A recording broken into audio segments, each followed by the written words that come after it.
Salam, xoş gördük. Biz bugün HTML hakkında danışacağıq. HTML-in mənası Hypertext Markup Language deməkdir. Hipermətni nişanlanma dilidir. Azərbaycan dilindən tərcümədə. Yəni belə deyək də, qısa və konkret saytların strukturunun qurulmasında istifadə olunur. Düzdür, saytların strukturunun qurulmasında bir neçə proqramlardan istifadə olunur. Bunlardan biri də HTML-dir. HTML. İlk növbədə bunun üçün Notepad++-ı yükləmək lazımdır. Bir çox belə deyək də proqramlarda biz HTML sənədini yarada bilirik. Amma yəni daha əlverişlisi Notepad++-ı mən öncədən yükləmişəm və bu gün HTML sadə bir HTML sənədi strukturunu qurmaq üçün Notepad++-dan istifadə edirik. İlk növbədə biz bilməliyik ki, əgər HTML sənədi yaradırıqsa, mütləq HTML tagi ilə açılıb HTML tagi ilə bağlanmalıdır. Yəni teqlərdən biz istifadə etməliyik. Teqləri yəni yazmaq üçün künc mötərizələrdən istifadə olunur. İndi hal-hazırda mən onu yazıram. Baxın, HTML. Bunu da nəzərinizə çatdırım ki, yəni Python proqramlaşdırma dilində böyük və kiçik hərflərin fərqi var idi. Amma HTML-də isə böyük və kiçik hərflərin heç bir fərqi yoxdur. Mən belə də yaza bilərəm bunu. Belə də yaza bilərəm və hamısını böyük hərflə də yaza bilərəm, hamısını bütün hərfləri kiçik də yaza bilərik. HTML sənədini yaratmaq istəyirəmsə, HTML ilə açılıb mütləq HTML tagi ilə bağlanmalıdır. Bunun açılış teqidir. Bir də bundan bağlanmalıdır. HTML. Bu HTML açılıb bağlanan teqlər arasında biz saytın strukturunu qururuq. Saytın görünüşü necə olacaq? Necə görünəcək? Ümumiyyətlə, məntiqi olaraq iki hissədən ibarətdir HTML sənədi. Head və body hissədən. Head və body hissədən ibarətdir. Head hissə hansıdır? Head hissədə nələr yazılır? Body hissədə nələr yazılır? İndi bu haqda danışırıq. Əvvəl yazıram head. Bu da tek açılıb bağlanan teqlər içərisində olmalıdır. Hit və hit tegi bağlayıram. Və indi tegin arasında istədiyimiz sözü yaza bilərik. Məsələn, mən əgər sənəd yaradıramsa, ilk saytımın strukturunu qurmaq istəyirəmsə, yazıram my site. İndi bunu yaddaşa verməliyik. Gəlin yaddaşa verib bir qovluq yaradaq. İlk dəfə yaradırıqsa, biz qovluq yaratmalıyıq. Bunun iş stolunda bir qovluq yaradaq.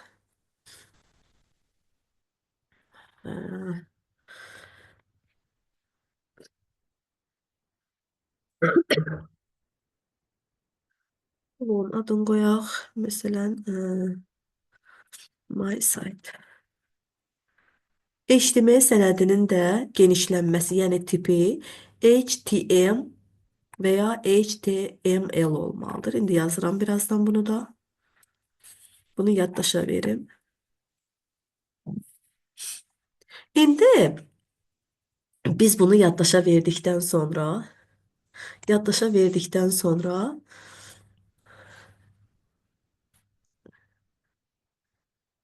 daxil oluram bunu. Bir dəqiqə. Deməli,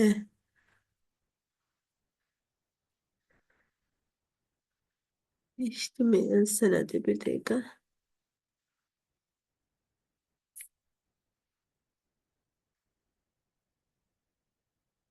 Açırıq. Yaratdığımız sənədi açmaq istəyirik.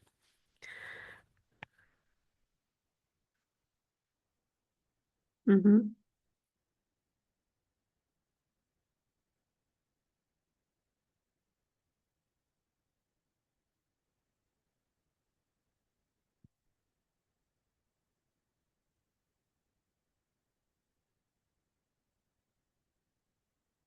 Hı -hı.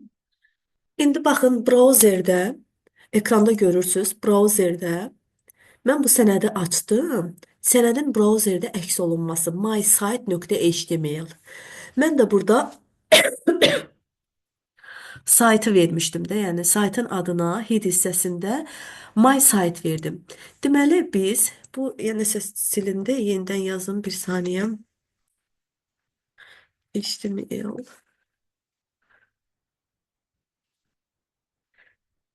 HTML. İndi gələk title hissədə yazaq. Deməli head hissədə yazaq. Head, head və təqlə bağlanmalıdır. Hit hissədə də biz saytın adını verə bilərik title təqinin aralığında. Title təqi yazıram. Title təq bağlanır. Burada yazıram my site. Deməli title-la da bağlanmalıdır. Yaddaşa hər dəfə yazdığımız yaddaşa verməliyik. Bir dəqiqə.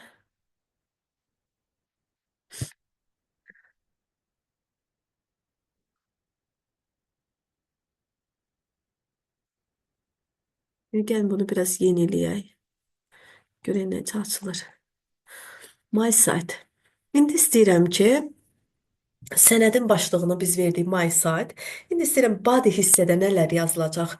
Bu haqda gəlin danışaq. Bir saniyə.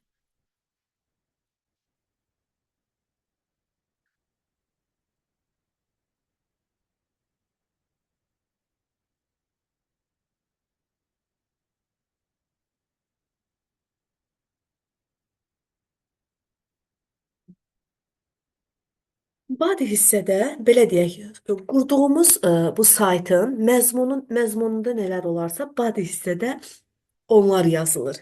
Məsələn,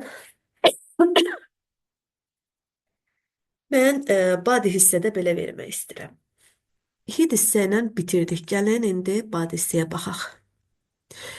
Belə deyək də, bunlar hamısı nə yazırıqsa, hamısı HTML təqinin daxilində yazılmalıdır. HTML-i açıb, HTML-i bağlayırıq. Bir dəqiqə.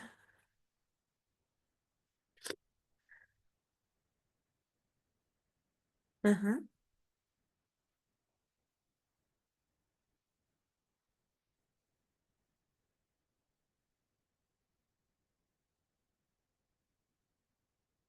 HTML-i açıb bağlayırıq və ondan sonra bu iki taq arasında başlıq və bədən hissə, yəni body hissə yerləşir. Burada da istədiyimiz rəngi verə bilərik, şəkil artıra bilərik, istədiyimiz məzmunlu hekayələr yaza bilərik. İndi gəlin başlayaq, görək ki, bizim fon, yəni qurduğumuz saytın fonu nə rəngdə olsun. Gəlin onu fikirləşək. Body hissədə bu yazılmalıdır. Head hissə ilə biz bitirdik, gəlir body hissə. Body hissədə belə yaza bilərik. BG color bərabərdir. Belə yazılır. Yellow. İstəyirəm ki, saytın fonu sarı rəngdə olsun. Və bu tag bağlanır. Gəlin indi bunu görə həqiqətən mi dəyişdi bizim fonumuzun rəngi. Neysə, niyə yaddaşa vermir? Bir dəqiqə. Bir dəqiqə.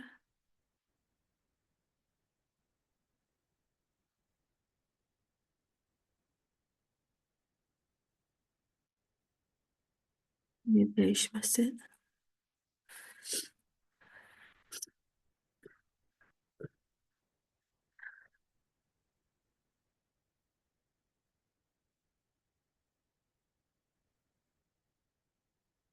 Niyə yox?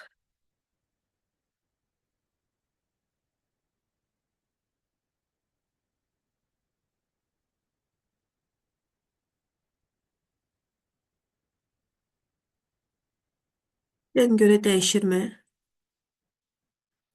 Neysə, bu dəyişmədi. Niyə də, niyə? Baxaq.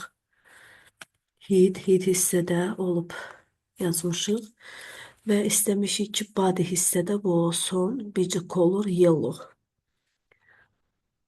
Qoy yenidən açım bu saytı.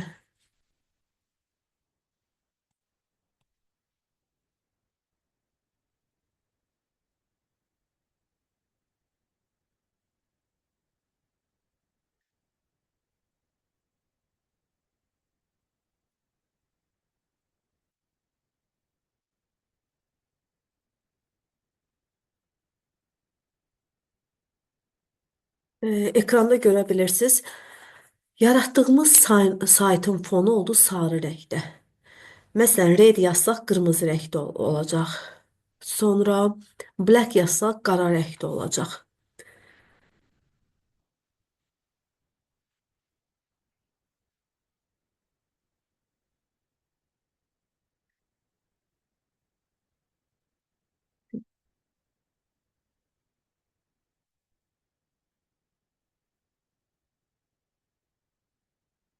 Ekranda görürük. Baxın, saytımız oldu. Artıq fon oldu sarı rəngdə.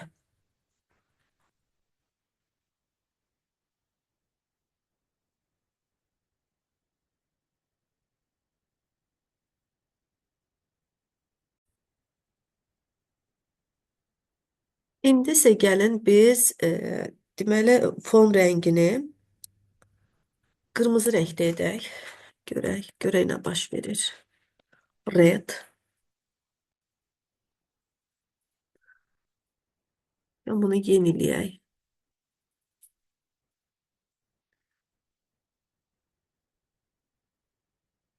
Sonra bunu yeniləyək. Baxın, qırmızı rəngdə oldu. İndi artıq qırmızı rəngdə oldu. Və bunu ləğv etmək istəyirəm. İndi isə gəlin şəkil əlavə eləyək. Bicə colorla fona rəng əlavə edirik. Amma var background. Backgroundla fona biz şəkil əlavə edirik. Background,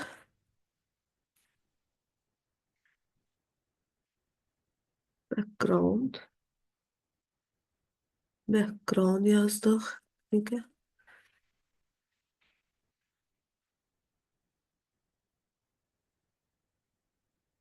Background bərabərdir dırnaq işarəsi daxilində hər hansı bir şəkli götürürük buradan. Məsələn, yazırıq, belə deyək də. eh,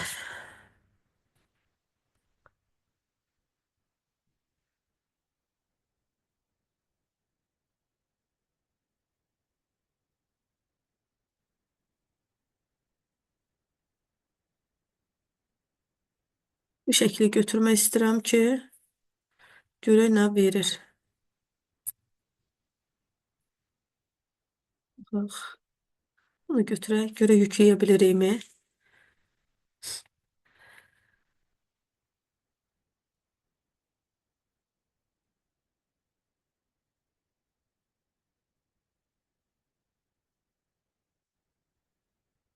Görə bu şəkli götürə bilirik.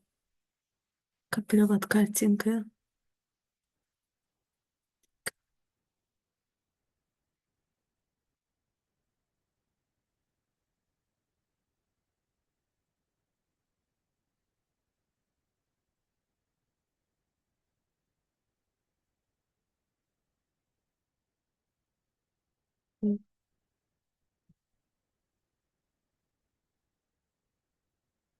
Neyse, buradan biz gəlin ekranda hər hansı bir kompüterin yaddaşında olan şəkilləri götürək. Aha, kopyalavat.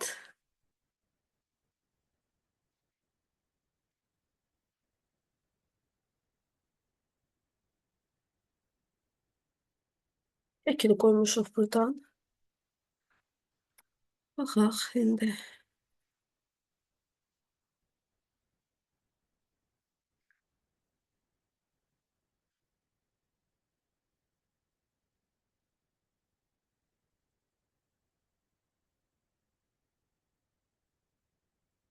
Mən burada yazıram backgroundda şəkili əlavə edirəm.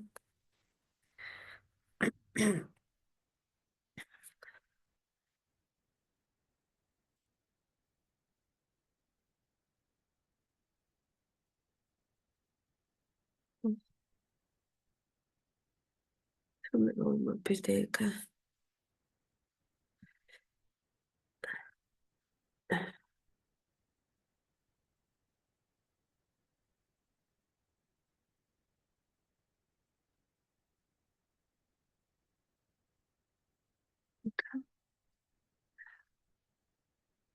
Şəkili əlavə etdik. İndi görək nə baş verir.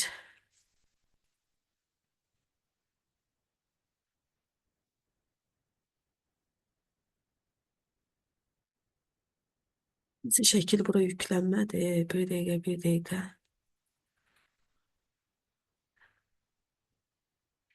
Hı -hı.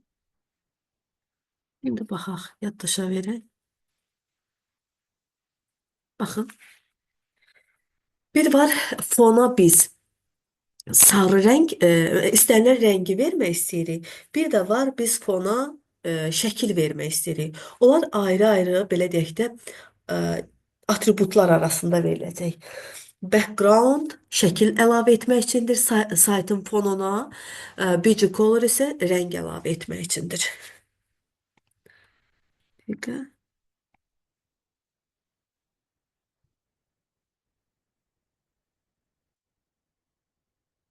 belə.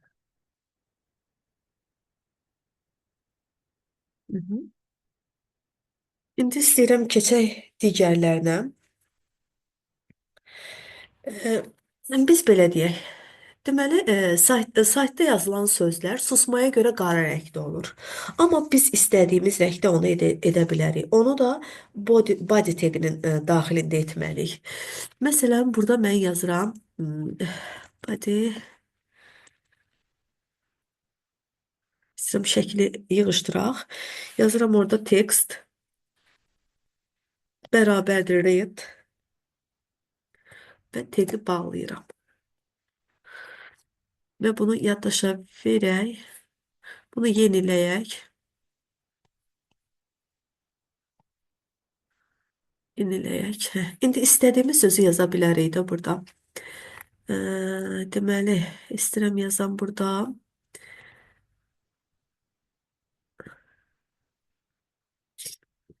Ee, Məsələn, istəyirəm burada Azərbaycan sözünü yazım.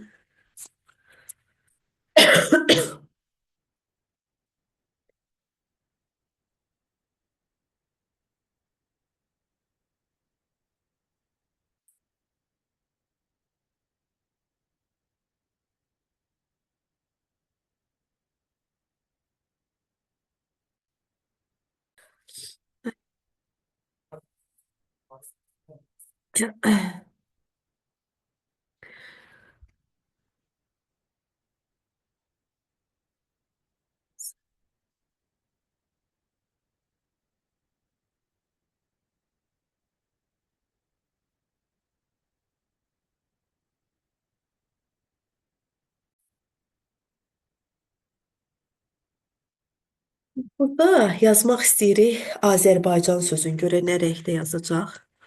Azərbaycan.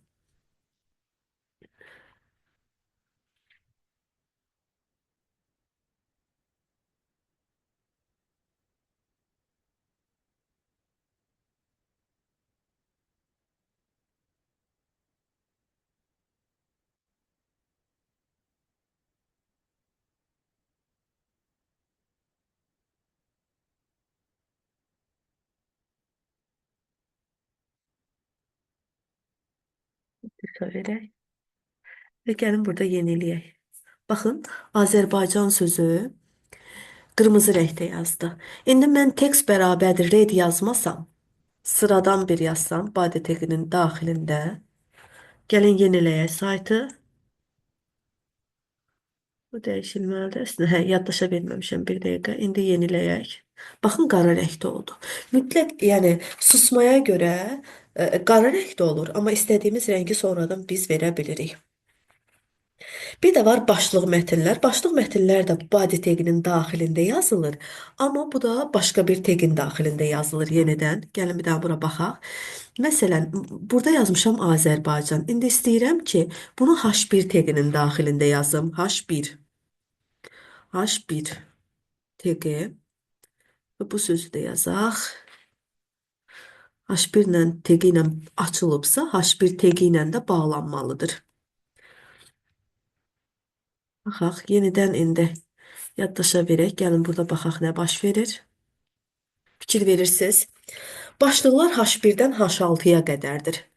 H1-dən H6-ya qədərdir. Ən böyük başlıq H1-dir. Ən kiçik başlıq isə H6-dır. Məsələn, yaza bilərik burada Azərbaycan Respublikası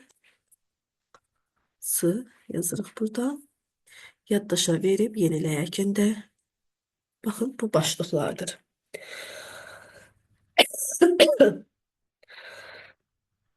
Məsələn, istəyirik ki, Azərbaycan Respublikası sözü yazılsın və altdan üfüqi xətt çəkilsin.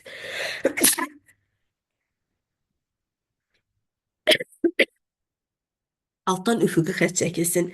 Yenidən burada belə yaza bilərik.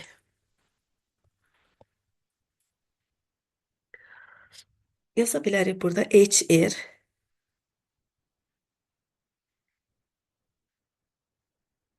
Bir dənə də burada belə yaza bilərik HR. Görək və yaddaşa verək. Görək nə baş verir. Fikir verin. Azərbaycan Respublikası sözündən altına üfüqi xətt çəkdi. HR üfüqi xətt çəkmək üçündür.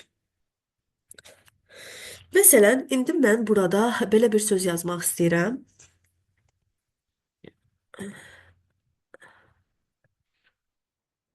Belə deyək.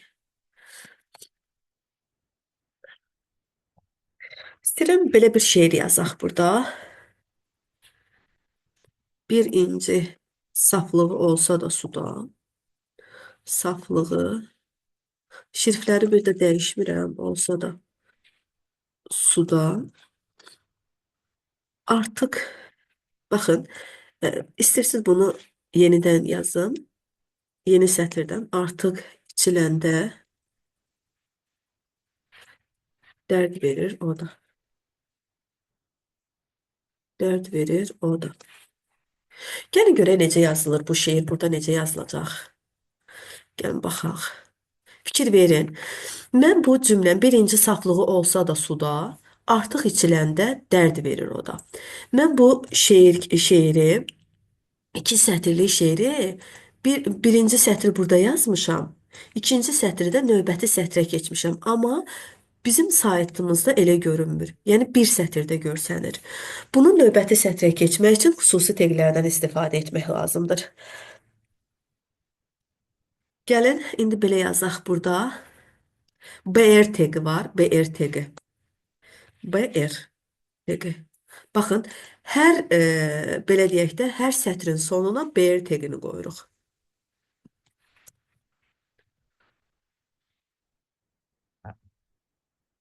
BR teqi.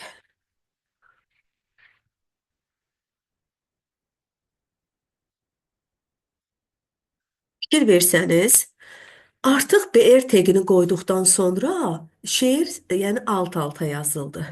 BR teqi növbəti sətrə keçmək üçündür. Yəni belə deyək də, biz Word-də yazı yazanda enter vururuq, növbəti sətrə keçirik. BR də növbəti sətrə keçmək üçündür. İndi gəlin baxaq. Məsələn, biz hər hansı bir şeir yazmaq istəyirik və şeirlər arasında istəyirik ki, məsafə olsun. Yəni, hər hansı bir boşluq qoyaq. Gəlin baxaq, bu boşluğu necə qoya bilərik? Mən istəyirəm ki, bu yazıldıqdan sonra bir boşluq qoyuram, müəyyən qədər boşluq qoyuram, yeni şeir başlansın. Məsələn, el bilir ki, sən mənimsən, mənimsən. BRT-qini qoyuruq ki, növbəti sətrə keçsin. Artıq tanışıq BRT-qi ilə. Yurdum, yuvam, məskənimsən. Məskənimsən.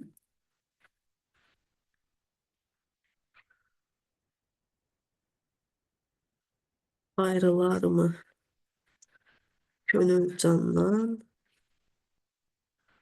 Və BRT-qini qoyuruq ki, növbəti sətrə keçsin yenidən. Azərbaycan, Azərbaycan. Görək bunu necə yazır, necə görünür. Mən bunu belə görürəm. Görək saytımızda necə görsənəcək.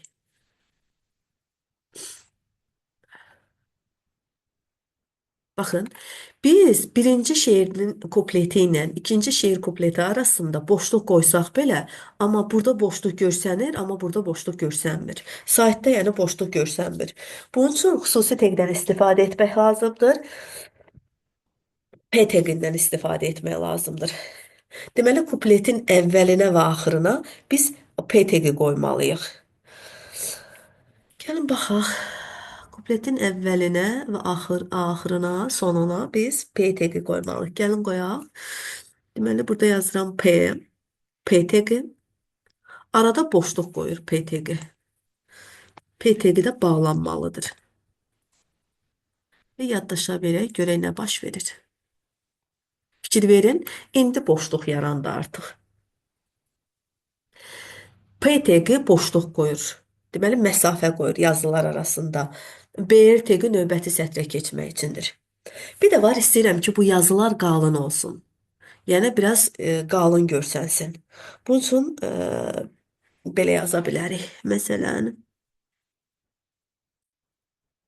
P teqinin içərisində yazıram nə? B,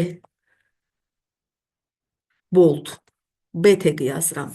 Yəni, gəlin bir dənə B teqi yazaq, hələ bağlamayıq, görək nə baş verir. Bir dənə fikir verin.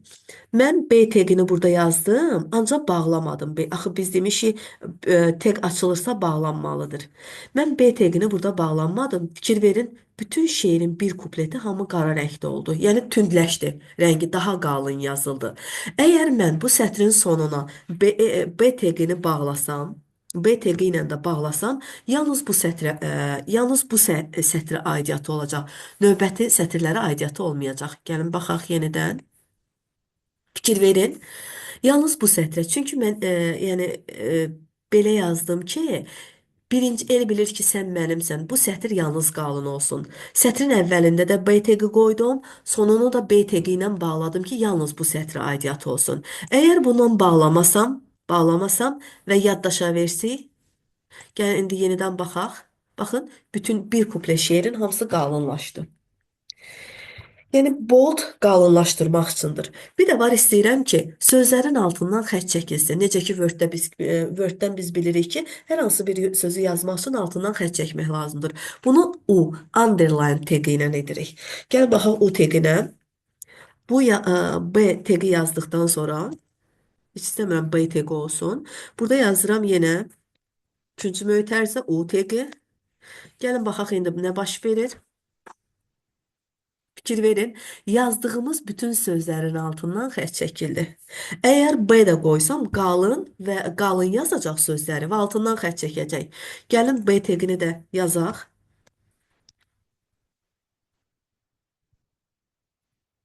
İndi yenidən sayta baxırıq. Fikir verirsiniz.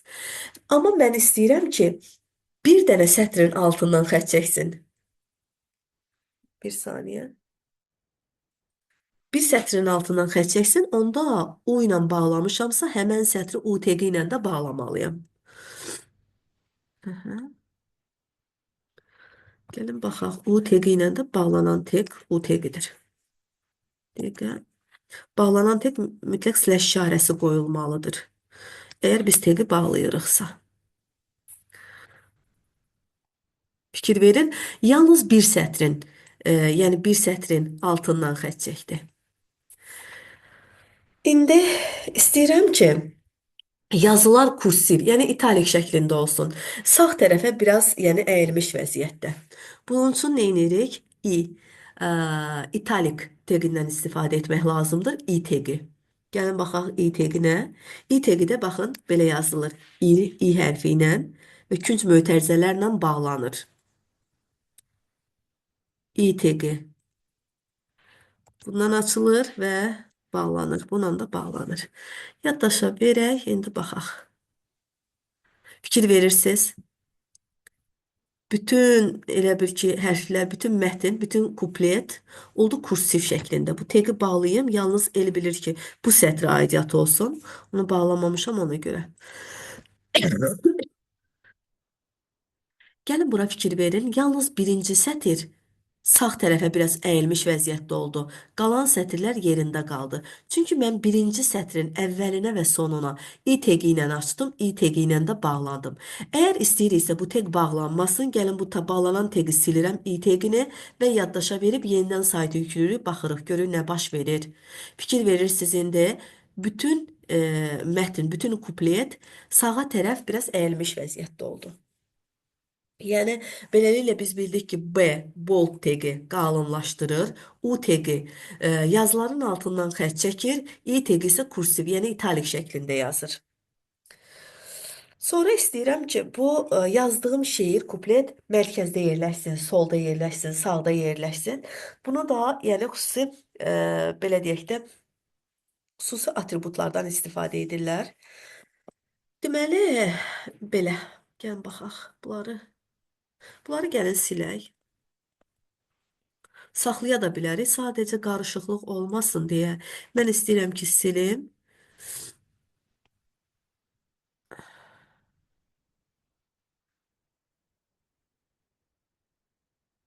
Bunu silmək istəyirəm. Hə. Deməli, baxaq. Əvvəlki vəziyyətinə qaytaraq. Əvvəlki vəziyyətinə qayıtdım.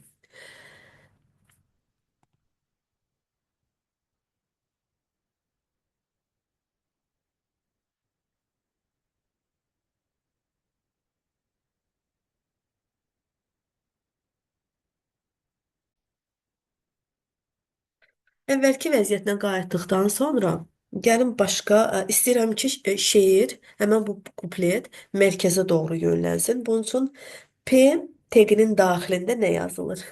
P teqinin daxilində, baxın, P teqinin daxilində yazılan align, align.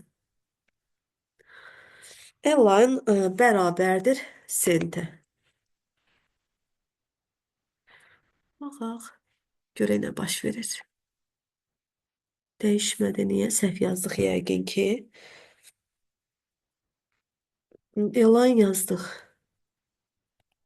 Align teki center'da yazdıq.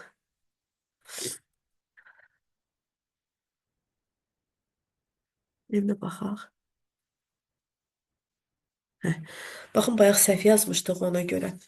Align P teginin daxilində align yazılır. Align bərabərdir center.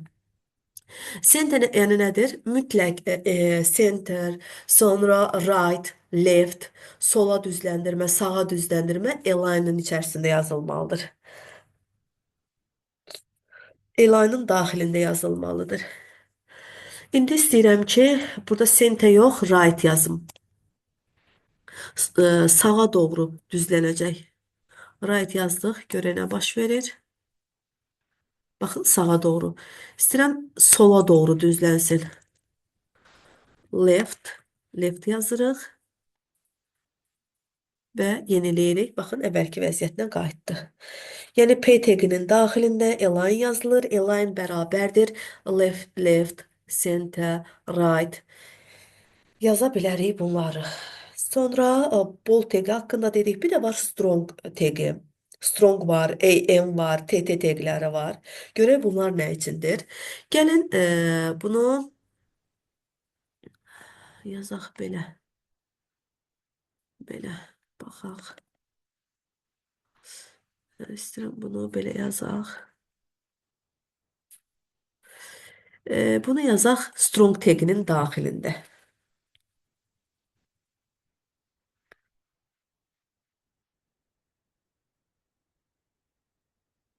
Qaçaq strong, strong. Strong yazdıqdan sonra yaddaşa verirəm. Fikir verin. Bu kuplet yenə qalınlaşdırdı. Strong tegi ki var. Bu teg strong. Bold. Boldla eyni, yəni eyni funksiyanı yerinə yetirir. Necə ki bold qalınlaşdırır, strong da qalınlaşdırır. Sözləri daha tünd rəngdə yazır. Yenə belə olduğu kimi, əgər mən strongu açıb, bu strong tegini açdım, strong tegini bağlamasam, bütün kuplet qalınlaşacaq. Amma mən istəyirəm ki, bu sətr, el bilir ki, sən mənimsən sətri qalınlaşsın. Onda bunu bu teqlə də bağlamalıyam. Bağlanış teqində biz bilirik ki, baxın bu şəkildə yazılır. Strong. Gəlin bunu yaddaşa verək. İndi baxaq. El bilir ki, sən mənimsən sətri qalınlaşdı. Digər sətirlər isə əvvəlki vəziyyətinə qayıtdı. Bu strong yalnız bu sətrə aidiyyatı var. Əgər bu tagi həmən sətirdə bağlayıramsa, bu o deməkdir ki, yalnız bu sətr qanunlaşacaq. Əgər bağlamamışamsa, baxın bağlanış tagini sildim. Bağlamamışamsa, bu bütün kupletə, yəni aidiyyatı olur. Sonra gəlin baxaq AM nəyi yerinə yetirir. AM isə necə ki strong boldla eyni funksiyanı yerinə yetirir. AM də italiklə eyni kursiv, yəni italiklə funksiyaları demək olar ki eynidir. AM gəlin yazaq. Strong'u silək. Strong'u silin, AM yazın. Bu tek açılsın AM.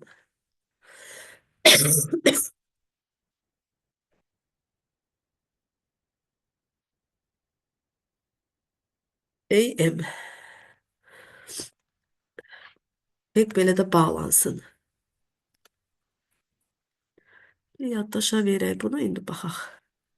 Fikir verin. Mən bu sətrin el bilir ki, sən mənimsən sətrinin əvvəlinə AM teqini açdım və AN teqi ilə də bağladım. Baxın, bu bağlanış teqi bağladım və yalnız bu sətrə aid oldu kursiv şəklinə. İtalikdə kursiv. Yəni bu sətri sağa tərəf biraz əyilmiş vəziyyətdə yazır simvolları, AM də sağa tərəf biraz əyilmiş vəziyyətdə yazılır. Yəni italik formada yazır. Bir də var TTT teqi. Görə TTT teqi nə edir? İstəyirəm gəlin burada yeni bir söz yazaq. Belə imtahan sözünü yazın. İmtahan. Tahan. Görə imtahan sözü necə görsənir? Necə görsənir? Gəlin baxaq.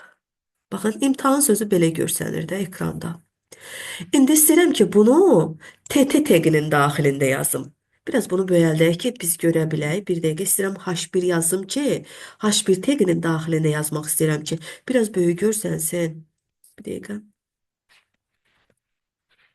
H1.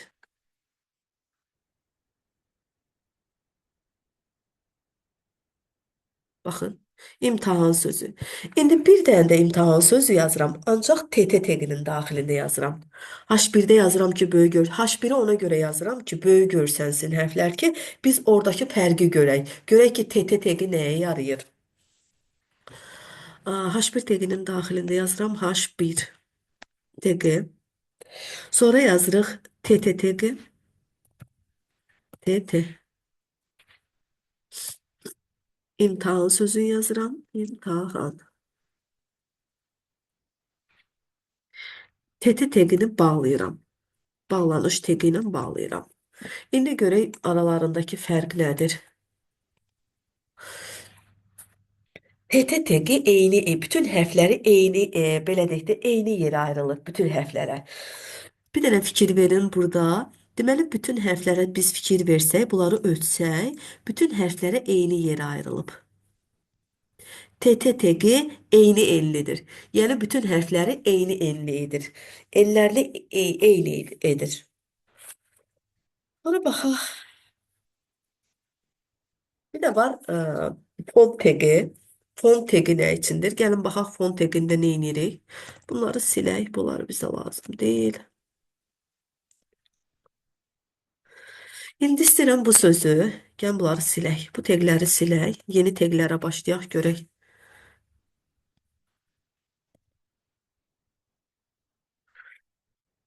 Deməli,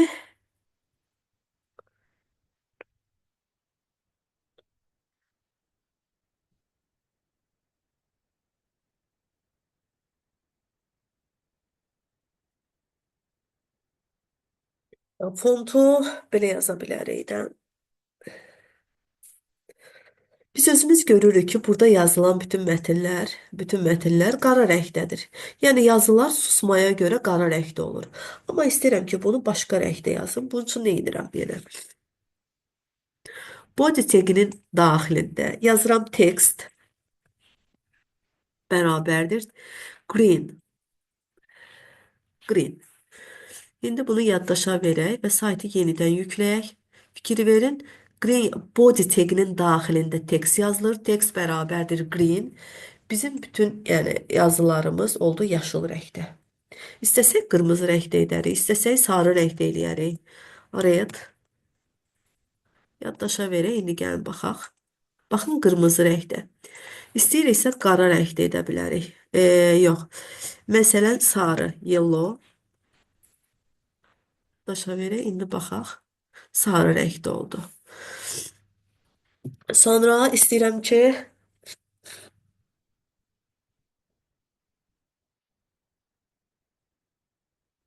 istəyirəm bütün bu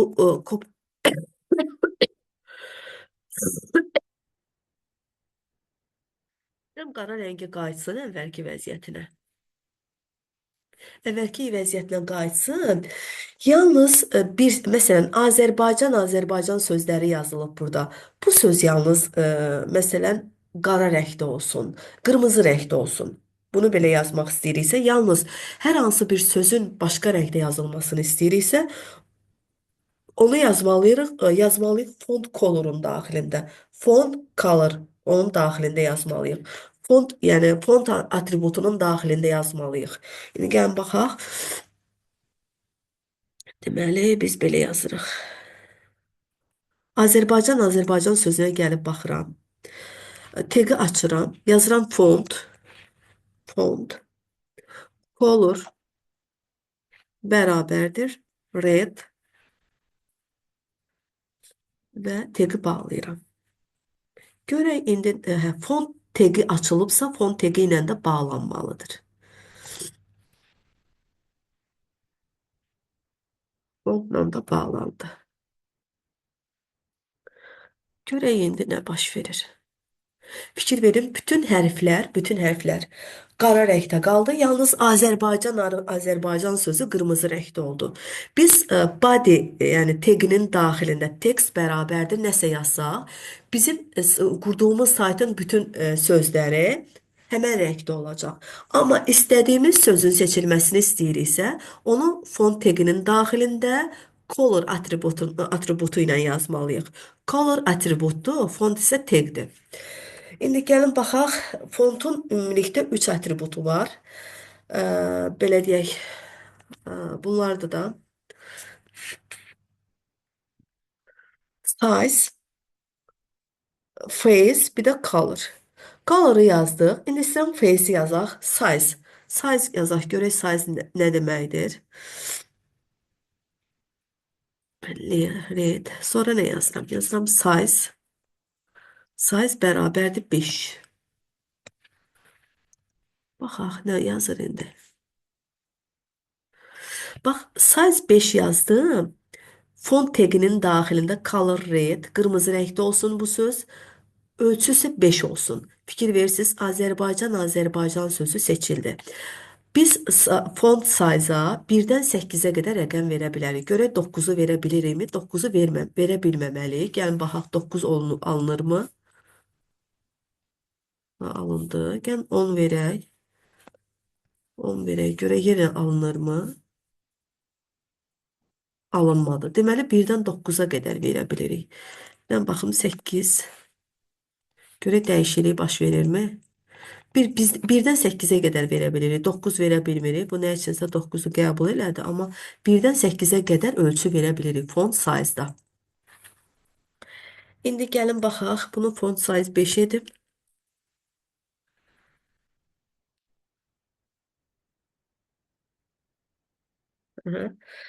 Sonra bir də var face. Biz bilirik ki fontun 3 atributu var. Bir color'dur, bir size'dır, bir də face'dir. Gəl indi face'i yazaq. Bunların hamısını silək. Face yazaq. Face. Deməli belə yaza bilərik. Face bərabərdir Arial. Görək nə baş verir. Sonra istəyirəm yazım məsələn Times New Roman. Times New Roman. Hı -hı. Baxaq nə baş verir. Deməli, face belə deyək də, yazılan yazının stilini dəyişmək üçündür. İstəyirəm ki, bu Times New Roman olsun. İstəyirəm, məsələn, Arial olsun. Gəlin baxaq Arialı edək. Ölçünü də biraz böyəldək. Arial fontun daxilində yazırıq və istəyirəm ki, yazının ölçüsü də biraz böyəlsin. Size bərabərdir. 8 edək. Yaddaşa verək. Gəlin indi baxaq. Fikir verin, Azərbaycan, Azərbaycan sözü. Gəlin bunu eləyək Tahoma. Tahoma. Bunlar yazıların stilləridir. Yazı necə görünsün? Yazının stilidir.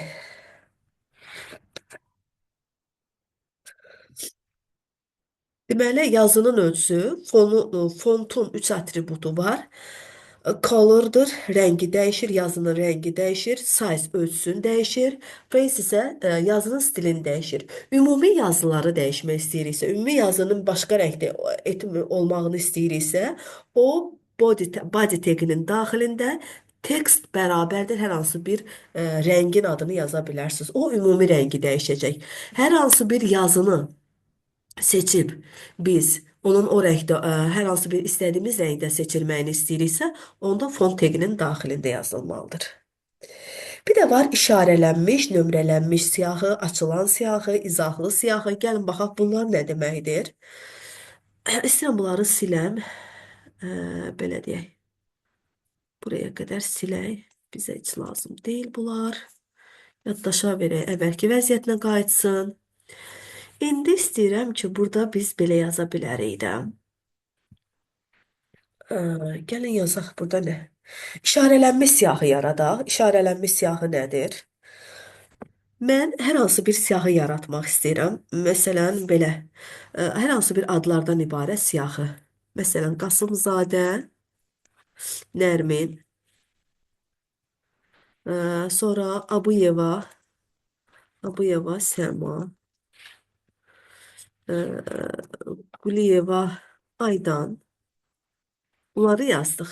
İndi gəlin yaddaşa verək, görək biz qurduğumuz saytda necə görsənəcək. Fikir verin, ard-arda görsəndi. Mən istəyirəm bunların qarşısında, bunlar alt-alt olsun və qarşılarında hər hansı bir işarələr olsun.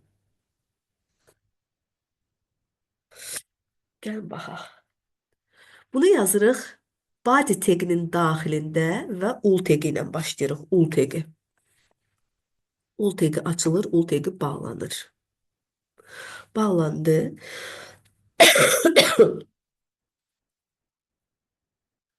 Ul tagi ilə açırıq, ul tagi ilə bağlamalıyıq və Qasımzadə Nərmini li taginin daxilində yazıram. Li tagi açıldısa, Nərmin sözünün sonuna da li taginin bağlanışını yazmalıyam. Li. Və növbəti ad soyad da belə olmalıdır. Li taginin daxilində. Li tagi açılıb, sonda da li tagi bağlanmalıdır. Açılıb bağlanan taglər Aydanın da başlanğıcı olmalıdır li tagi ilə.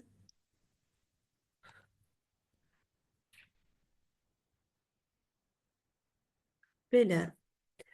Bu taglərlə olmalıdır və o ul tagini açmamışıq. Ul tagi ilə də bağlanmalıdır.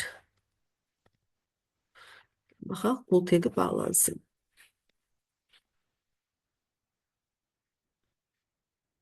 İndi gəlin yaddaşa verək, görək saytın strukturu necə görsənəcək. Fikir verin. Qasımzadə Nərmin, Abıyeva Səma, Quliyeva Aydan. Baxın bu formada görsəndi.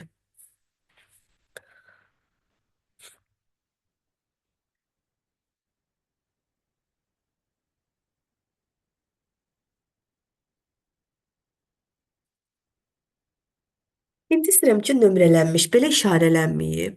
İstəyirəm 1, 2, 3 belə nömrələnsin. Onu necə yaradırıq?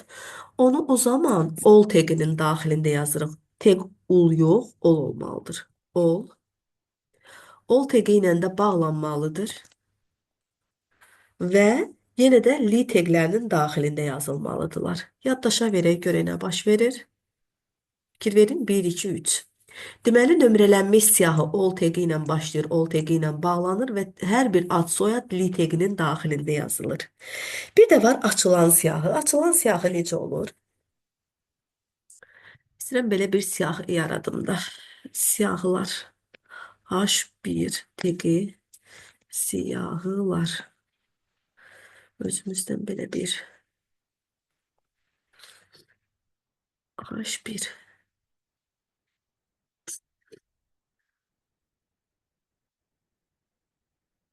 var. İndi istəyirəm bu siyahılar olsun. H1. Deyirəm, niyə hamı qalınlaşdı?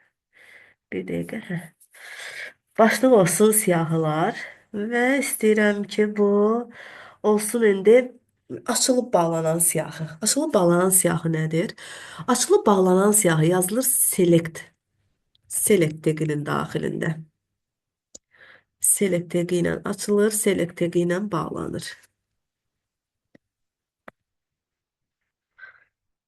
Və necə ki biz ol siyahısı yaratdıq, onunla bağlandı və bu sözə fikir verin, li teqinin daxilində yazıldı.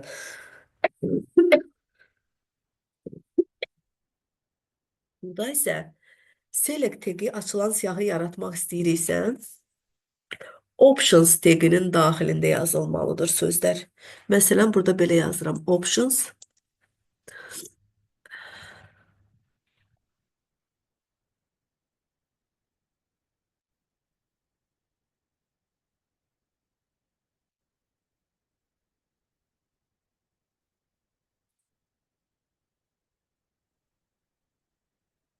Burada bağlandı. Gəlin bunu da belə yazaq. Options. Options.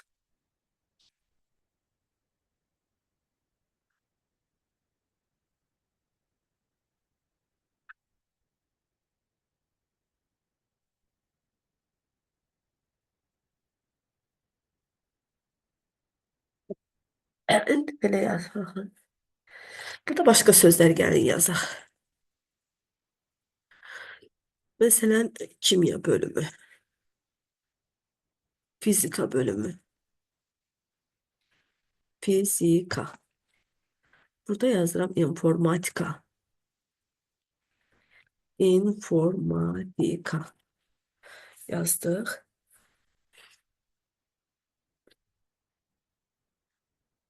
Fikir verin. Siyahılar açılıb bağlanan siyahı oldu. İndi bu, yəni bu dairəyə daxil oluram. Siyahı nəsə çıxmadı. Bir dəqiqə, bir dəqiqə. Select teqi ilə bağlanmışıq, bağlanıb. Bu siyahı açılan, biz açırıqsa bu siyahı açılmalıdır. Bir dəqiqə, bunu səhv yazmışam. Option yazmalıyam. S olmamalıdır. Deyirəm, niyə açılmır? Bir dəqiqə, option olmalıdır.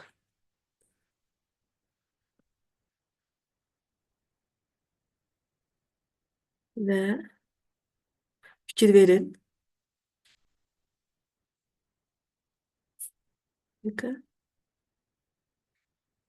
fizika, informatika sözü demi gələcək.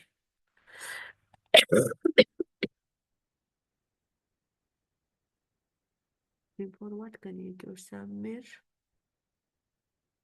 Niyə küsüb bizdən informatika? Baxaq. Hə, baxın, fizika. İstəsəm fizikanı seçərəm, istəsəm informatikanı seçərəm. Yəni açılan siyahılar. Bu formada biz siyahı yaradırıq. Bir də var izahlı siyahılar nədir? Gəlin izahlı siyahı yaradaq. İzahlı siyahı yaranır DL teqinin daxilində. Yəni burada yazaram DL, DL. DL teqi ilə açılır, DL teqi ilə bağlanır. DL teqi ilə bağlanır. Və DT teqi daxilində yazılır nə? DT. DT teqi. Burada yazıram prosesor. Prosesor. Prosesor. Prosesor. Və DT teqi ilə də bağlanmalıdır. DT. Sonra eyni ilə bunlar da belədir.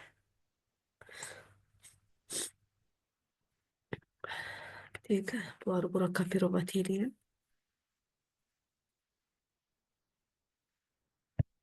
Deməli, DT ilə açıldı, DT ilə bağlandı.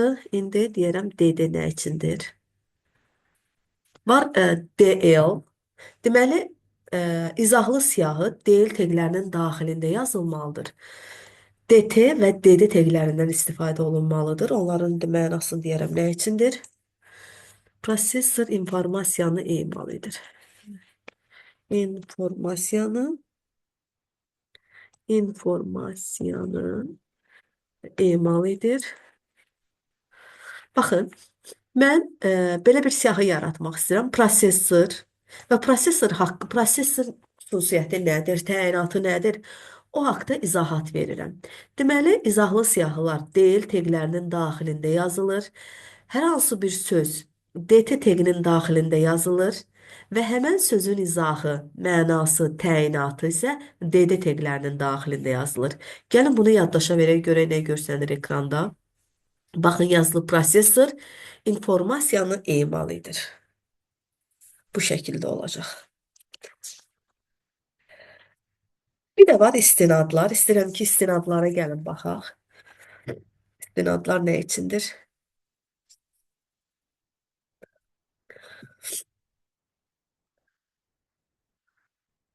Var burada. Gəlin bura baxaq. Silək. Siyahılar sözünü də silək. A ref, A ref yazılır. Bərabərdir. Bərabərdir. İndi mən YouTube-a daxil oluram. YouTube-dan hər hansı bir söz götürürəm. Hər hansı bir, yəni baxaq. YouTube. YouTube'a gəlin daxil olaq. Hı -hı. Deməli, YouTube-dan sonra biz burada nə yaza bilərik? Yazmaq istəyirəm burada. Nə?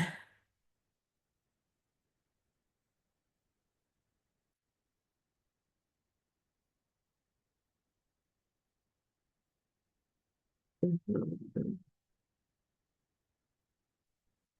Yəni elə Nicat Bağışzadənin buradakı blok abituriyent bunu götürək, bunun linkini götürək. Bura daxil olaq. Bunu silək. Buradan istəyirəm ki, bunun linkini götürüm. Kopirovat eləyək. Kopirovat etdikdən sonra gəlin bunu qoyaq bura. Dəqiqə.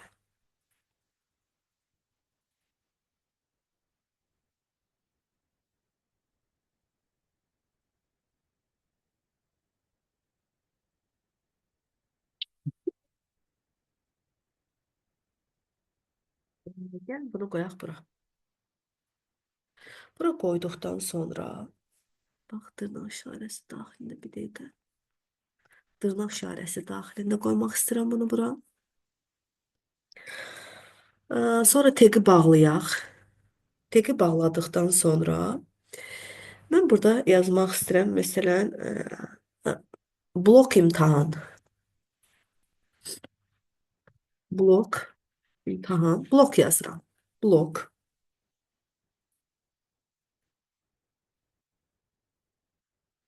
Blok yazıram və A atributunu bağlayıram. A atributunun içərisində biz yazdıq. İndi də bağlayaq. Görək nə baş verir.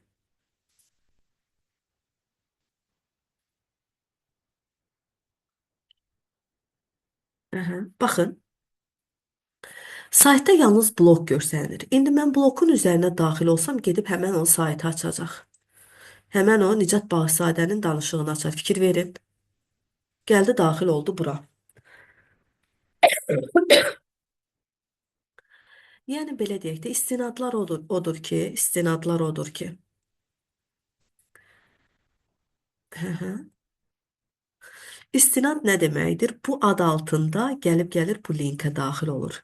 Yəni A teqinin daxilində yazılır ref atributu və ref atributunun daxilində bərabərdir qoyulur. Bu link verilir. Sonra teq bağlanır. Baxın, bağlamışıq biz. Sonra istədiyimiz adı verə bilərik. İstəyirsiniz Nicat yazaq, Bağışzadə yazaq.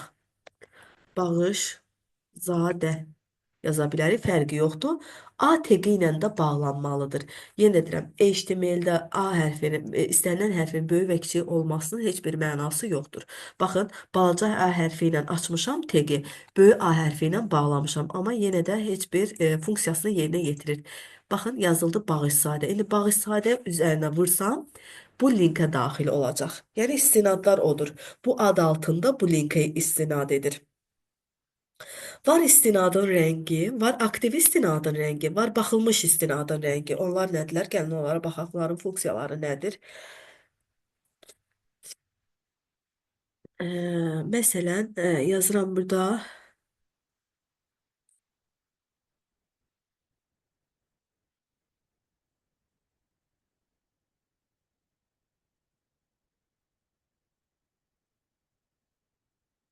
Ə, Belə eləyə bilərik. İstinadın rəngi.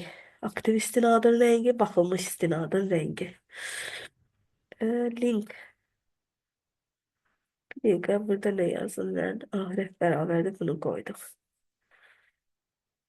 İndi də burada belə yaza bilərik də. Bir dəqiqə. Görək nə baş verir. Heç nə baş vermədir.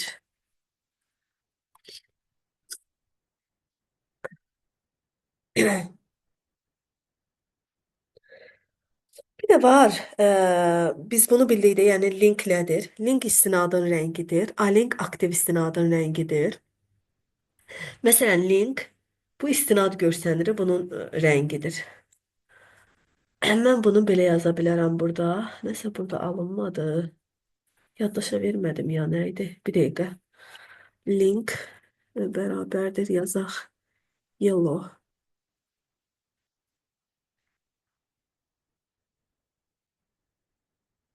Bir ikidir. Yəni baxaq nə baş verir. Bu dəyişmədi nəsə. Link. Burada yaza bilərik də. İstəyirəm yazım link. Bərabərdir red.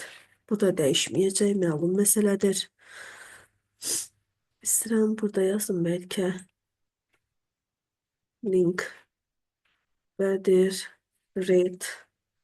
Gəl baxaq nə baş verir. Nəsə dəyişmir istinadın rəngini.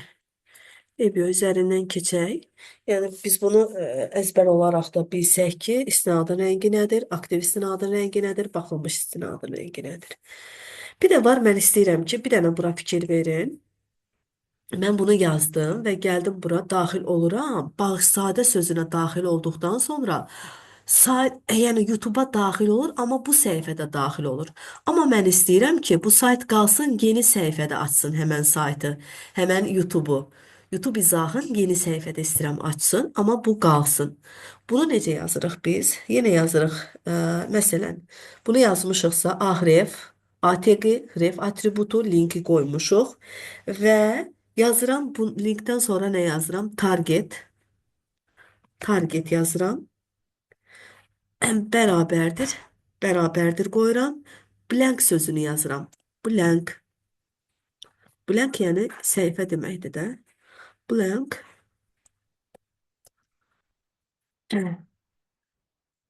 Yazırıq blank.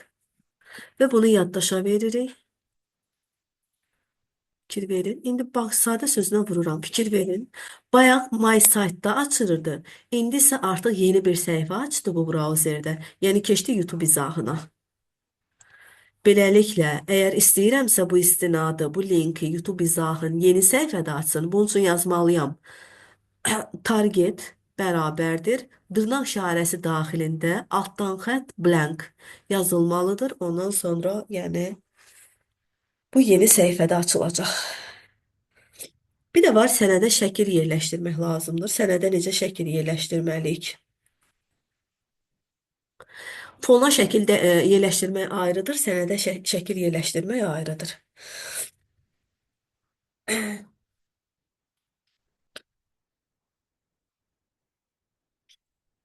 Evet demək. Bunu image tagi vasitəsilə edirlər. SRC atributu var. Image tagdir, SRC isə atributdur. Necə ki, A burada tagdir, ref atributdur. Bunu da image və SRC atributları vasitəsilə edirik. Gəlin bir dənə baxaq. Gene bir şəkil götürəm. Bir dəqiqə, bir dənə mən şəkil yükləyim. Ona, yox, şəkil var artıq. Gəl baxaq. Yazıram burada image. Bunu silək gəlin. Bunu ümumiyyətlə silmək istəyirəm. Yazıram image tagi, image SRC atributu bərabərdir. Şəklin yolun götürmək lazımdır. Gəlin gedək şəklin yolun götürək. Baxın.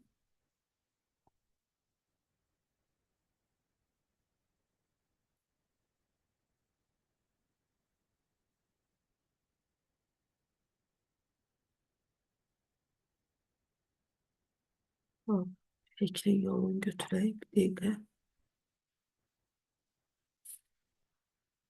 İndi bunu yerləşdirək bura. Bir dəqiqə.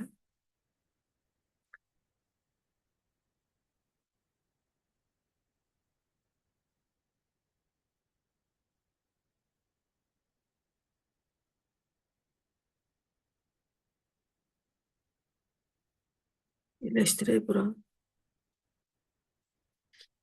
Gəlin şəkli yerləşdirək bura.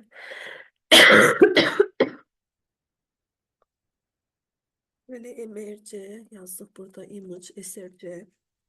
Şəklin götürürük buradan. Belə deyək də, gedib şəklin yolun götürmək lazımdır. Onun üçün şəkli açırıq. Oradan kopirovat edirik, şəklin yolun yerləşdiririk bura.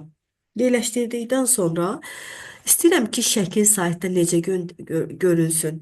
Enin necə olsun, en ölçüləri, hündürlük ölçüləri necə olsun. Əgər en ölçülərimi dəyişmək istəyirəmsə, width bərabərdir. Width bərabərdir. 200 yaza bilərik. Bu onun eynidir. Şəklin eyni necə görsənəcək? 200 verirəm. Height isə hündürlüyüdür. Height bərabərdir. 140 verək. 150 verək. Fərqi yoxdur. Və bu taqi də mütləq bağlamalıyıq. Bağladıqdan sonra görək nə baş verir. Gəl baxaq. Nəsə yüklənmədi şəkil. Baxaq. Image, SRC yazmışıq olduğu kimi. Ola bilər şəkli düzgün yerləşdirməmişik. Gəl baxaq. Baxaq şəklin adı nədir orada? Belə də yazmışıq PNG. PNG və bu dırnaq işarəsini unutmuşuq. Görək indi nə baş verir. Baxın, şəkil yerləşdir. Deməli, hər hansı bir sayta, hər hansı bir şəkil əlavə etmək istəyirəmsə, image tagi, baxın, image tagi açılır, image bağlanmır. Künc mötərizə burada bağlanır, amma image tagi özü bağlanmır. Yəni, image taginin bağlanış tagi yoxdur. Ehtiyac yoxdur bağlanışa. Künc mötərizə yazılır. Bu image-in künc mötərizəsidir. Gəlib biz burada yazırıq.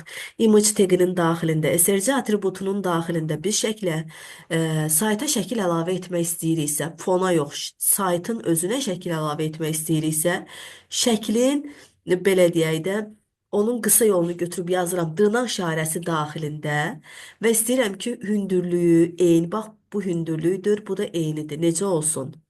Bunu vermək istəyiriksə, onu bu qayda ilə biz verə bilərik. Heyt olmamalıdır bu. Deyirəm, bu niyə? Bir dəqiqə. Hey olmalıdır, bir dəqiqə. Ya, indi düzələcək.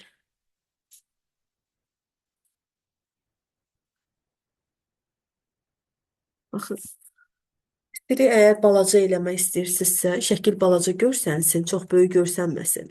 Şəklə 100 verək, hündürlüyə də 50 verək. 50 verək, gəl indi görək necə görsənəcək. Dəyişmədi, nəsə düz yazmadıq. Bir dəqiqə. Niyə dəyişməsin? Balaca olmalıydı. Hə, nəsə balacalaşmadı, amma yəni en budur.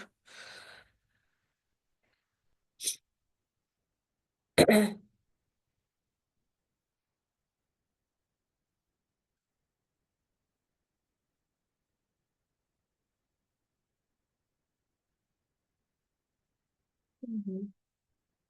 Belə. İndi istəyirəm şəklə ad verəm. Məsələn, şəklə çərçivə də verə bilərik. Çərçivə necə görsənsin. Biraz da balacalaşdıraq gəlin şəkli.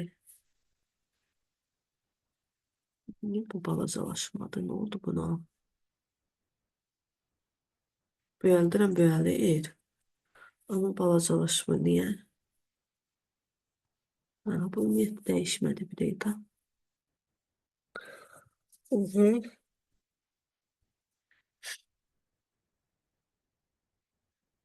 Nəsə baş verdi.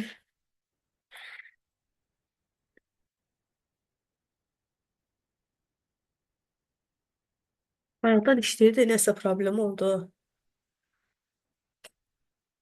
Aha. İndi gəlin belə edək biz. Çərçivə verək şəklə görək necə olur. Bir dənə verirəm border.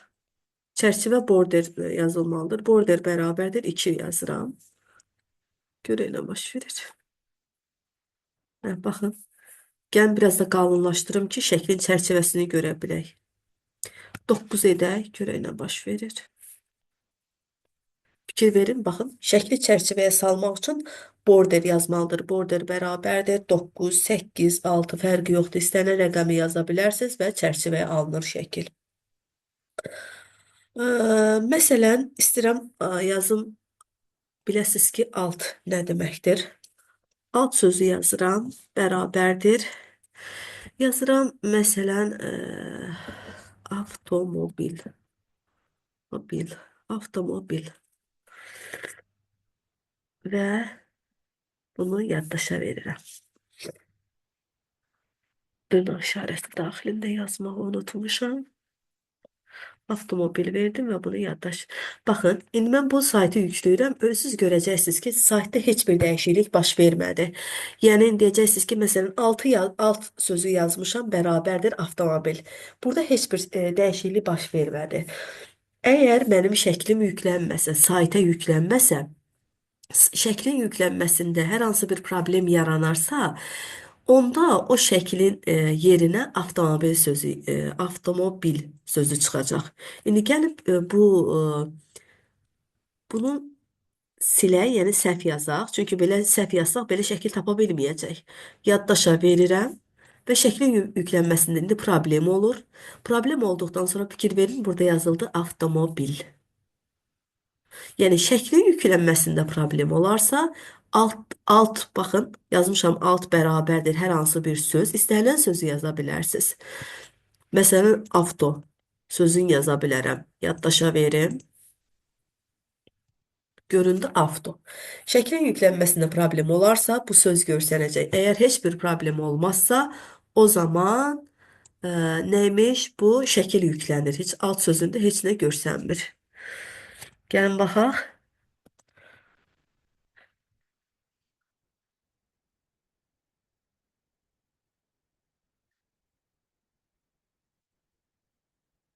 Yaddaşa verək. İndi də baxaq.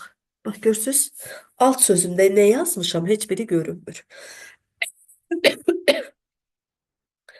Bir də var şəklə nəzərən mətni yerləşdirmək lazımdır. Şəklə nəzərən mətni necə yerləşdirməliyik?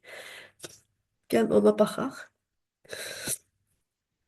Burada da yenə align-dan istifadə edirik.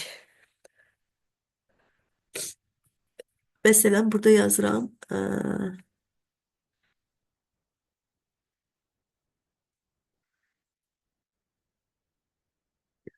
Belə yaza bilərəm. The align, align, align bərabərdir left, left. Sonra yazıram Azərbaycan sözün və yaxud da aha,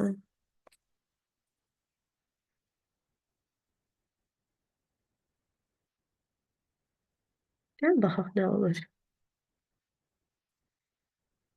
Bir değişiklik olmadı. Bir dakika göre ne baş verdi. Aha, Align left. Biraz bu sözden biraz çok yazın.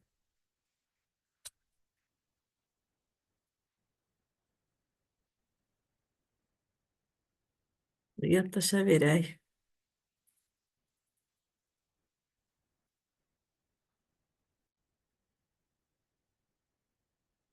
Düz yazılmadı bura. Bir dakika.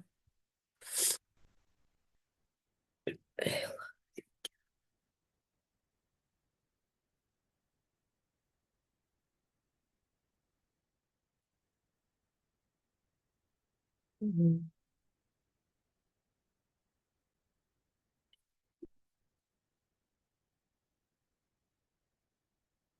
Mesela buradan biz belə eləyək. Bunu götürək buradan.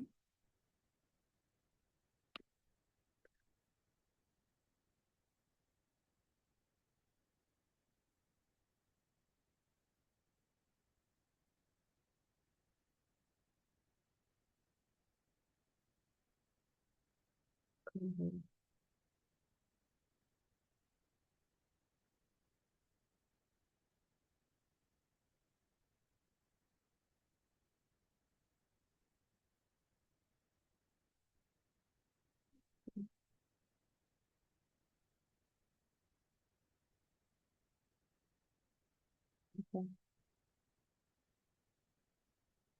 Burada nəsə yenə problem oldu.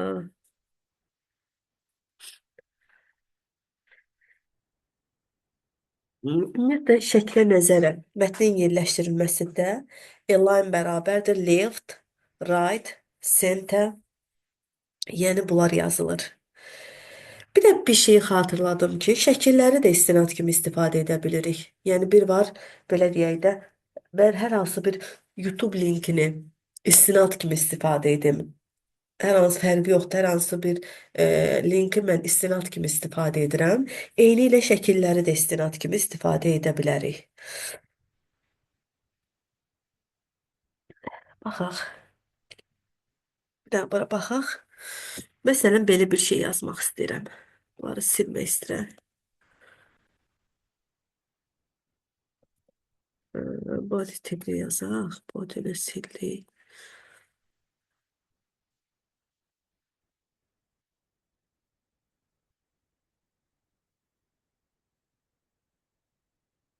Hı hı.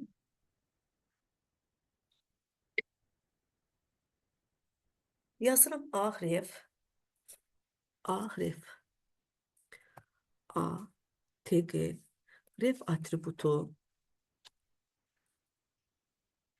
ref atributu. Sonra ref atributu yazdıktan sonra biz ne yazarıq?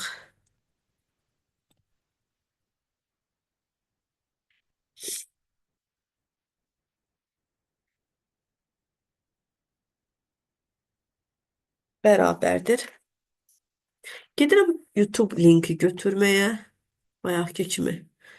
Nicat Bağışzadə haqqında. Baxaq, fərqi yoxdur. İstənilən YouTube linkini götürə bilərik.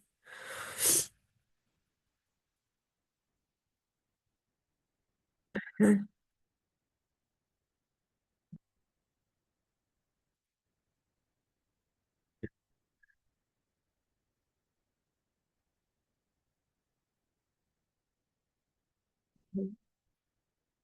yazıram bura. Hə,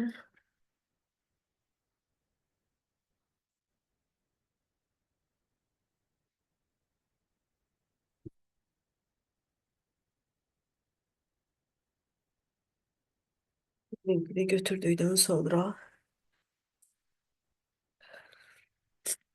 tagi bağlayıram.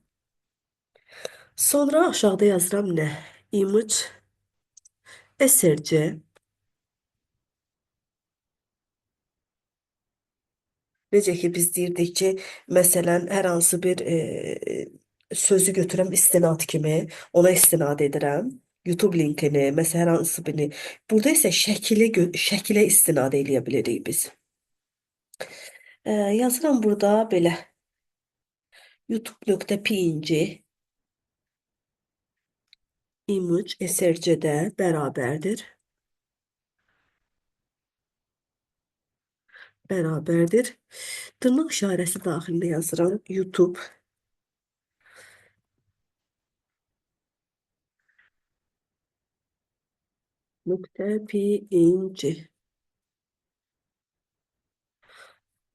İzin götürməyəcək, amma yenə də hər ehtimal PNG yazdıq. Gəlin baxaq hələ. Görək nə baş verir. Aha.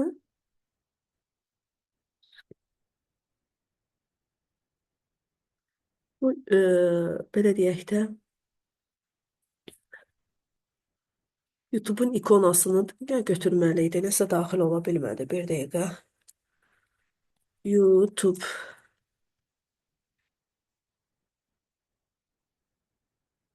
.png.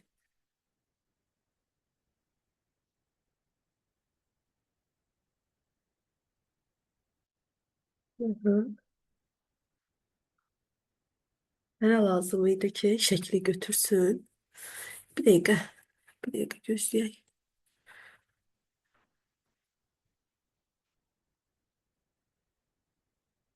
PNG. Yəni PNG-si, yəni logosunu götürək də.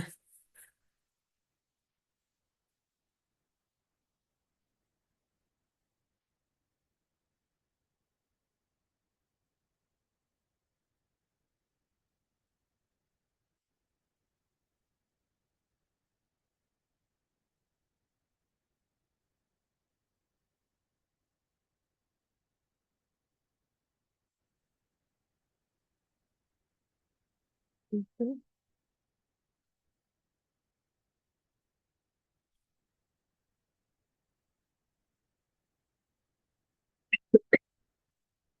Rahat kартинка. Bir dəqiqə. Deməli, bunu qoyun burada.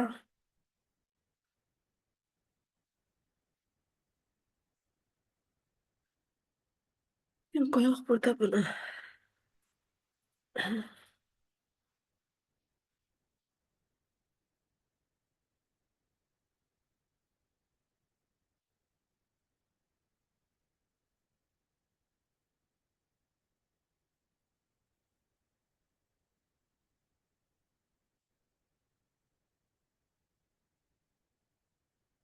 Hı hı.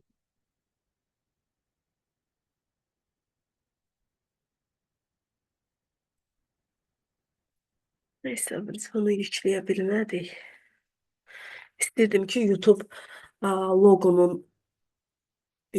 logosunu göstərsin, amma YouTube'a daxil olsun belə. Baxaq.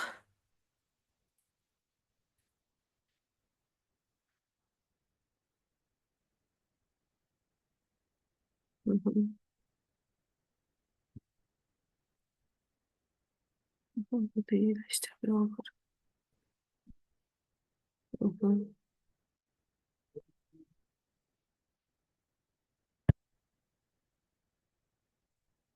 Neyse.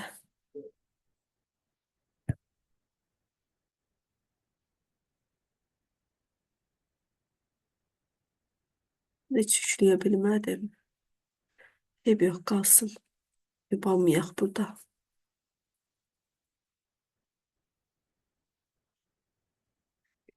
İstənilən şəkil qoya bilərik, fərqi yoxdur.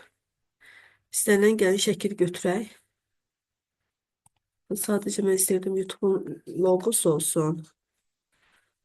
Nəsə yükləmək olmadı. Gəlin burada belə yazaq.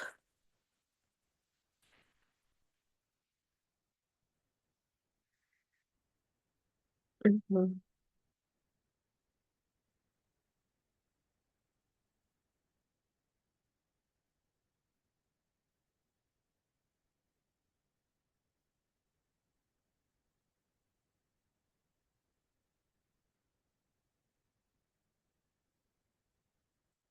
Hı.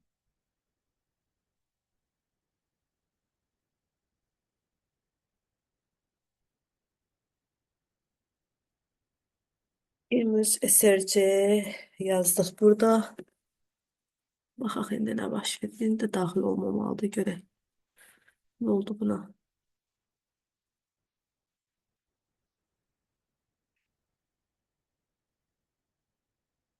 Bərabərdir. SRC bərabərdir.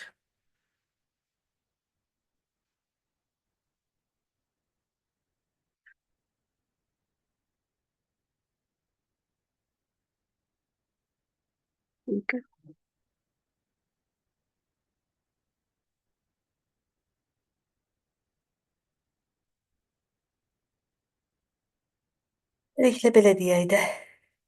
Nəsə bu alınmadı. Hə, ola bilər ATQ-ni bağlamamışam ona görə. ATQ-ni bağlamalıyam axı. Bir nə baş verir indi.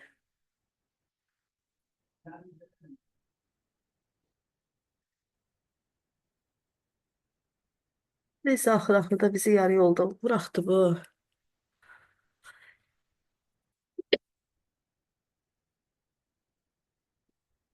Problem oldu. Beləliklə belə deyək də. Şəkilləri də yadımızda saxlayaq qayda olaraq ki, biz istinad kimi istifadə edə bilərik. Bunun üçün TG, ATG yazılır və ref atributu yazılır. YouTube linkini qoyuruq bura və bunu bağlayırıq. Image tagi açılır. SRC atributu yazılır, bərabərdir hər hansı bir şəklin ölçüsü, hər hansı bir şəklin yolu, fərqi yoxdur. Bunlar yazılır. Ondan sonra da ki, hündürlük yaza bilərik, eni yaza bilərik və A teqi bağlanır.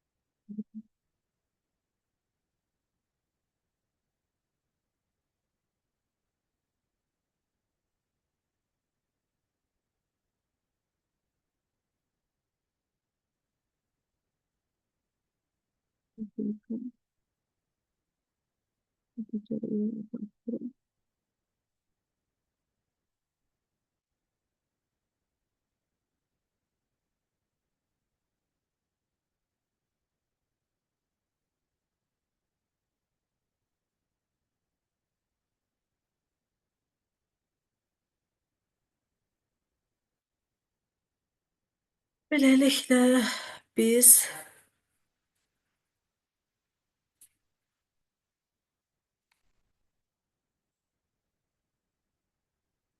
neysə,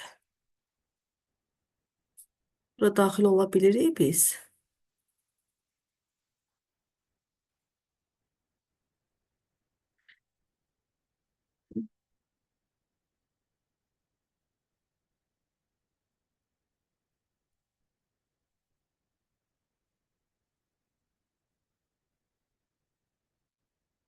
Mesela bu saytda problem oldu. Ümumiyyətlə heç nə olduğu kimi yazıb göstərmir. Olsun, yəni biz bunu bildik ki, şəkilləri də istinad kimi istifadə edə bilirik.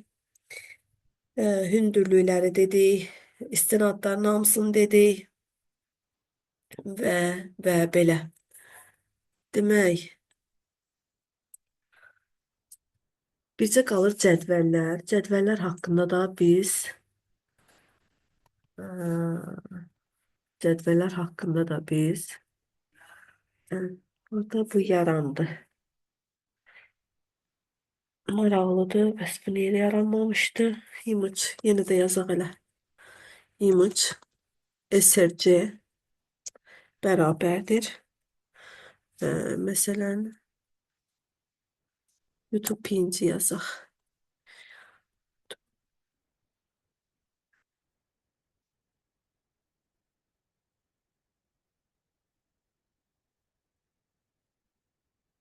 Yenə də bu yaranmayacaq. Amma mənim istədiyim bilirsiniz necə idi? Biz məsələn istirdim ki, şəkil olaraq YouTube'un ikonu görünsün, onun logosu görsənsin və burada loqo görsənəcəkdir. Biz loqoya daxil olanda isə bu linkə daxil olur. Yəni bunu yaratmaq olur. İndi nəsə problem var, nəsə yaranmadı. Amma yəni bunu yaratmağın yolu budur. Şəklin adını yazırıq bura və teqi bağlayırıq. Və teqi götürüb baxın burada bağlayırıq. Bu şəkildə eləyiriksə bu nə deməkdir? Bu o deməkdir ki, bu o deməkdir ki, şəkli də biz istinad kimi göstərə bilirik.